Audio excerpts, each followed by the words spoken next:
வணக்கம். ஓஹெச் பார்வையில் நாம் பார்க்க போகும் படம் கென் கருணாஸ் இயக்கத்தில் வெளிவந்துள்ள யூத். இந்த படத்தோட டைட்டில் வந்து ஏற்கனவே விஜய் நடித்து வெளிவந்த படத்தோட டைட்டில் தான். ஆனால் யூத் படத்துக்கு அவங்க முதல்ல வச்ச டைட்டில் வந்து ஸ்கூல் டேஸ். அது கூட ஒரு அழகான பெயராக தான் இருக்குது. ஏற்கனவே பள்ளிக்கூடம்னு ஒரு படம் வந்திருந்தாலும் பள்ளி நாட்கள் அப்படிங்கிற இடத்துல ஸ்கூல் டேஸ் கூட அழகாக தான் இருந்தாலும் அந்த கதைக்கு ஆப்டான தலைப்பு வந்து யூத் அப்படின்னு சொல்லியிருக்காங்க. இந்த படத்தில் நடிச்சிருக்கவங்க யாருன்னா கென் கருணாஸ் தான். கதை, திரைக்கதை, வசனம், இயக்கம் அவர் தான். கென் அண்ட் கேங்க்னு போடுறாங்க.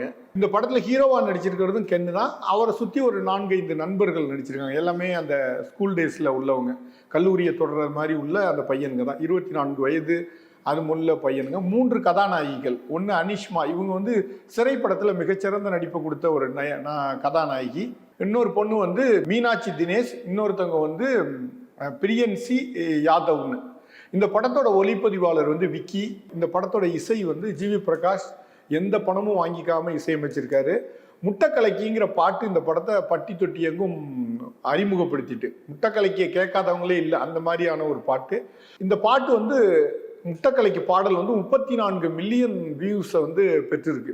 இந்த படத்தோட கதை அப்படின்னு பார்த்தா ஸ்கூல் டேஸில் நடக்கிற ஒரு சின்ன இன்ஃபாச்சுவேஷன் அல்லது ஒரு காதல் அப்படின்னு நம்ம சொல்லலாம். அந்த 10th +1 +2 அந்த காலகட்டத்தில் பள்ளியில் நடக்கிற சேட்டைகள், அப்புறம் பெற்றோர்கள் எவ்வளோ கடுமையாக குழந்தைங்களை வளர்க்குறாங்க, பெற்றோர்களுடைய அந்த உணர்வு தெரியாமல் குழந்தைங்க எப்படி விளையாட்டாக இருக்காங்க, அப்புறம் பெற்றோர்களுக்கு ஒரு துன்பம் அல்லது பெற்றோர்களுக்கு ஒரு நோய்வாய்ப்படும் போது அவங்க எப்படி உணர்ந்து குடும்பம், எதிர்காலம், நம்மளோட வாழ்க்கை அப்படின்னு எப்படி உணர்ந்து அந்த பாதையிலேருந்து வெளியில் வராங்கங்கிறது தான் இந்த கதை. ஒரு 24 வயதுள்ள ஒரு பையன் கென்னு வந்து இவ்வளோ பொறுப்பாக ஒரு படத்தை எடுப்பாருங்கிறது ஒரு வியப்பாக இருக்குது. தனுஷ், வெற்றிமாறன் 2 பேர்கிட்டையும் பணியாற்றுனதுனால அந்த 2 பேருடைய அந்த வழிகாட்டுதல் வந்து கென்னுடைய அந்த படத்தை வந்து ஒரு மிகச்சிறந்த ஒரு திரைப்படமாக மாற்றிருக்கு. ஒரு பொழுதுபோக்கு சித்திரமாக இந்த படத்தை பண்ணியிருக்காரு. ஒரு டாக்ஸிக்கான ஒரு வசனங்களோ அல்லாட்டி ஒரு அருவருக்கத்தக்க ஒரு காட்சிகளோ இந்த படத்தில் இல்லை. முதல் பாதி முழுவதும் பள்ளி வகுப்புல நடக்கிற சேட்டைகள், ஆசிரியர்கிட்ட கேட்காம இருக்கிறது, கட்டடிக்கிறது, அப்புறம் பொண்ணுங்கள்ட்ட போய் வம்பு வளர்க்குறது, அப்புறம் 2 கோஷ்டி மோதல்கள் நடக்கிறது, அப்புறம் ஒரு ஜாலியாகவே லைஃப்பை வந்து ஓட்டுறது, அப்புறம் ஃபேர்வெல் டே, அப்புறம் அந்த இசை நிகழ்ச்சிகளில் கலந்துக்கிறது. இது வந்து ஒரே சேட்டையாக இருக்குது. இது என்னன்னா இந்த 3ன்னு ஒரு படம் வந்தது, தனுஷோட படம். அந்த காலகட்டத்தில் ஸ்கூலில் படித்த பையன்களோட கதை தான் அப்படின்னு கென்னே சொல்லியிருக்காரு. சில பேர் என்ன சொல்கிறாங்கன்னா இது சொந்த கதையா அப்படின்னு கென்னிட்ட கேட்கும்போது சொந்த கதையெல்லாம் இல்லை, 4-5 நண்பர்கள் சேர்ந்து எழுதின திரைக்கதை அப்படின்னு சொல்கிறாரு. ஒரு சிறந்த ஃபிலிம் மேக்கராக கென் இதில் இந்த படத்தில் வெளிப்படுறாரு. எப்படின்னா அவருடைய அழகான திரைக்கதை, இந்த ஃபர்ஸ்ட் ஹாஃப் ஃபுல்லாக ஒரு சேட்டை, கொண்டாட்டம், வாழ்க்கைனா என்னன்னே தெரியாமல் வந்து காதல், பொண்ணுங்க பின்னாடி சுற்றுறது, மார்க்கை பற்றி கவலைப்படுறதில்ல, கிளாஸ் அட்டன் பண்ணுறதில்ல. 2ஆம் பாதியில் வந்து பெற்றோர்களுக்கு நோய் வாய்ப்படுது, அம்மா வந்து உடல் நலம் இல்லாமல் இருக்காங்க. அப்போ தன்னை உணர்ந்து கல்வியில் கவனம் செலுத்தி எப்படி அவர் திசை மாறுறாரு அப்படிங்கிறது தான் இந்த யூத் படத்தோட இது. மிகச்சிறந்த ஒரு இயக்கத்தை கென் வந்து செஞ்சுருக்காரு. நம்ம கண்டிப்பாக இதை பாராட்டலாம். எப்படின்னா தனுஷ் வந்து சொன்னார், என் பையன் மாதிரியே கிடையாது கென்னு, என்னுடைய மகனே தான் அப்படின்னு. அசுரன், விடுதலை 2ல் வந்து வெற்றிமாறன் வந்து கென்னை வந்து நடிக்க வச்சிருந்தாரு. கென்னோடைய அந்த வெற்றிமாறனுடைய வழிகாட்டுதல், தனுஷ்ட கற்றுருந்த அந்த இயக்கம், அந்த டைரக்ஷனுடைய அந்த உத்திகள் எல்லாத்தையுமே முதல் படத்தில் வெளிக்காட்டியிருக்காரு. இந்த படத்தை வந்து அவர் பாஸ் ஆயிட்டாருன்னு சொல்றதை விட ஒரு டிஸ்டிங்ஷனில் பாஸ் ஆயிட்டாரு அப்படின்னு நம்ம சொல்லலாம். கென்னுடைய அந்த டான்ஸ் மூமெண்ட்ஸு, நடிப்பு, அப்புறம் வசனங்கள்லையும் ரொம்ப நல்ல வசனங்களை அவங்க வந்து எழுதியிருக்காரு. கென்னு நடிப்புலேயும் வந்து ஒரு முதல் படம் மாதிரியே தெரியல, ஒரு ரொம்ப சுவாரஸ்யமாக ரொம்ப ஃப்ளோவாக நடிச்சிருக்காரு. அதே மாதிரி 3 கதாநாயகிகளுக்கும் ஈக்குவலான ஒரு இது கொடுத்துருக்காங்க. ஃபர்ஸ்ட் ஹாஃபில் பார்த்தீங்கன்னா 2 பொண்ணுங்க மட்டும்தான் வருவாங்க. மீனாட்சி தினேஷும் பிரியன்சி யாதவும் தான். அவங்க சுற்றி நடக்கிற கதை மாதிரி தான் இருக்கும் ஃபர்ஸ்ட் ஹாஃப்.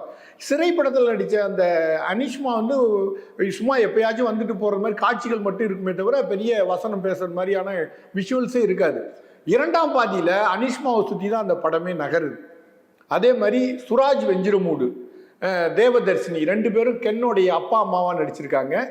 ஸ்கூல் பிரின்சிபாலாக நளினி வந்து ரொம்ப ஒரு மெச்சூர், அவங்களுடைய அனுபவத்தை அந்த கதாபாத்திரத்தில் காட்டியிருக்காங்க. ரொம்ப அமைதியாக, ரொம்ப பொறுப்பாக பேசுகிற ஒரு கேரக்டரில் நளினியை பார்த்துருக்காங்க. நளினி இது வரைக்கும் அவங்க கேரியரில் அடிக்காத ஒரு கதாபாத்திரம் அது. பிரின்சிபால் அவங்களே ஒரு மேடையில் அவங்க சொல்கிறாங்க, நான் வந்து நடிப்பெல்லாம் விட்டுட்டு வெளியில் போய் ஆன்மீகம் அந்த வழியில் போயிட்டு வெளிநாட்டில் இருந்தேன். அப்போ தான் எனக்கு ஃபோன் பண்ணி கூப்பிட்டாங்க. இந்த படத்தில் நடித்ததன் மூலம் எனக்கு நடிப்பின் மேலேயே ஒரு காதல் மீண்டும் வந்துட்டு என்னோட செகண்ட் இன்னிங்ஸ் மாதிரி இந்த படம் இருக்குது அப்படின்னு சொல்கிறாங்க. எல்லாருமே இந்த ப்ரொமோஷன், இந்த ப்ரீ ரிலீஸ் ஈவெண்ட் நிகழ்ச்சிகளில் கென் கருணாஸோட அந்த டைரக்ஷனை பற்றியும் அவரோட அந்த பணிவான பண்புகளை பற்றியும் பேசினாங்க. இந்த படத்தோட ரிலீஸ் அப்போ ஒரு தேட்டரில் போய் அவர் பேசும்போது அகில இந்திய கென் ரசிகர் மன்றம்னு ஒரு போஸ்டர் ஒட்டியிருக்காங்க, பெரிய பேனர் வச்சுருக்காங்க. அப்போ அவர் கென் சொல்கிறாரு, இந்த பேனருக்கு எனக்கு சம்மந்தமே இல்லை, நீங்கள் அந்த பேனரெல்லாம் மறந்துடுங்க, அதுக்கு இதுக்கு சம்மந்தம் இல்லை. எல்லாத்துலேயுமே தன்னை வந்து ஒரு தன்னடக்கத்தோடு வெளிக்காட்டுற ஒரு பண்பு இருக்குது. இது கண்டிப்பாக இவரை உயர்த்தும். இந்த படம் வந்து சிறந்த திரைக்கதை, சிறந்த இசை, சிறந்த ஒளிப்பதிவோடு வெளிவந்திருக்க ஒரு படமாக இருக்குது. இது வந்து இளைஞர்களுக்கு மிகவும் பிடித்த படமாக இருக்கும். அதுவும் இந்த பள்ளியில் படிக்கிற மாணவர்கள், கல்லூரி மாணவர்களுக்கு இது மிகவும் அவங்களுக்கு கனெக்ட் ஆகிற ஒரு படமாக இருக்கும். ஒரு 50 வயதை தாண்டியவர்கள் அல்லாட்டி 45 வயதை கடந்தவர்களுக்கு இது வந்து என்னடா இப்படி ஒரே கொண்டாட்டமாக இருக்குது, கூத்தடிக்கிறானுங்க அப்படிங்கிற ஒரு சிந்தனை இருக்கும். ஆனால் அதன் மூலமும் ஒரு நல்ல கருத்தை தான் கென்னு கொடுத்துருக்காரு. யூத் படத்தின் மூலம் தமிழுக்கு ஒரு நல்ல இயக்குனர் கிடைத்திருக்கிறார். இந்த வீடியோ உங்களுக்கு பிடிச்சிருந்தா லைக் பண்ணுங்க, ஷேர் பண்ணுங்க, கமெண்ட் பண்ணுங்க. மறக்காம OH சினிமா சேனலுக்கு சப்ஸ்கிரைப் பண்ணுங்க.